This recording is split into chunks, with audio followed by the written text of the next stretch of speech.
They are small, uninhabited and far away, but feuding between China and Japan over these islands is having a far-reaching and chilling effect on relations between the world's second and third largest economies. Things were bad enough back in 2010 when a Chinese fishing boat clashed with Japanese Coast Guard near the islands, which are called the Senkaku by Japan and the Diaoyu by China. But the level of Chinese fury that erupted in September over the Japanese government's decision to buy 3 of the islands has sent ripples through the region. For many Chinese, Tokyo's control of the islands, which were incorporated as part of Japanese territory in the late 19th century, is a legacy of past imperial bullying and one that an increasingly powerful China can no longer tolerate. But the ferocity of the September demonstrations around China has fueled neighbouring countries' fears about growing Chinese nationalism. This Nissan dealership in Qingdao was wrecked during the anti-Japanese riots, and it's going to take months to repair. But the effect on Japanese-Chinese business relations is likely to last much longer than that.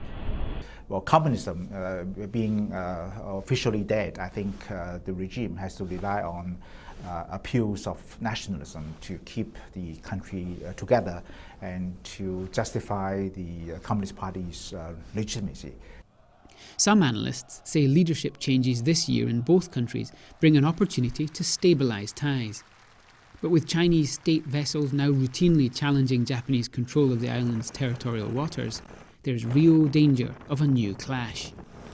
And then recently their claims are becoming stronger and stronger. This is a kind of challenge against the status quo by force, which is very dangerous, I think.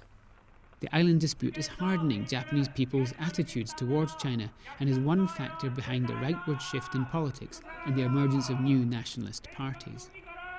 Here in the central Japanese city of Nagoya, there is no sign of unrest of the scale seen in China. But local nationalists say island frictions have been generating support for their campaign against the construction of a Chinese consulate on a large plot of land a few minutes from the city's historic castle.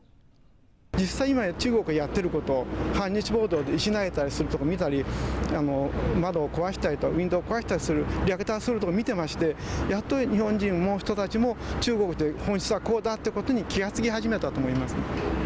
Most of you were playing ball in the sandlots. This war started. The rightward shift could add to Sino-Japanese tensions, since nationalist politicians are far less sensitive to Chinese bitterness about Japan's invasion of China in the 1930s and 40s. This is the Yasukuni Shrine to Japan's war dead, a kind of ground central for differences between Beijing and Tokyo. Nationalist-minded Japanese rail against the idea that they shouldn't be allowed to honour their nation's fallen. But for many Chinese, it's an outrage that this shrine venerates executed war criminals. To stabilise relations, governments on both sides will have to find a way to put such differences aside. Mure Dickie, Financial Times, Tokyo.